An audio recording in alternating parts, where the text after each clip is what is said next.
If the Sacramento Kings ended up getting Russell Westbrook and Jonathan Kuminga by the time the season starts, they will still be at best mediocre. So for somebody to say they could possibly be a top 5 team in the West, no, stop it. No, not at all. The Kings will be lucky to make the play-in this year. That's without Russ and Jonathan Kuminga. I'm going to be honest. They will be very lucky to make the play-in. With the rest of the West and how it's looking, they would be lucky. Now, when it comes to if they had Russ and Jonathan Kuminga, they would still be lucky to make the play-in. I really need y'all to understand how many teams are in the West that are actually really good and that have actually already proven something compared to the Kings. When you look at the top 6 teams, the Kings are not going to be better than any one of them. I don't care if the Warriors don't make another move. The Kings will not be better than the damn Warriors. And you look at 7 through 10, if Kawhi's with LA, the Clippers are going to be one of the best teams in the West, most likely. If you look at the Mavericks still have Anthony Davis and Klay Thompson. They will be better than the damn Kings. If you look at the Spurs, for sure they have Wemby and everybody else. They're going to be better than the Sacramento Kings. The Grizzlies should be as well. Like I said,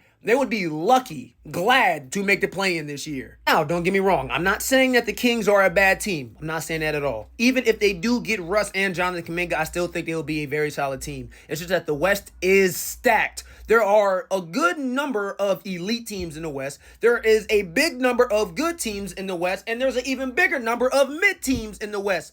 The Kings fall into that mid category. If you threw the Kings in the East, okay, now we talking. They'll definitely make the playoffs for sure. The play in, okay.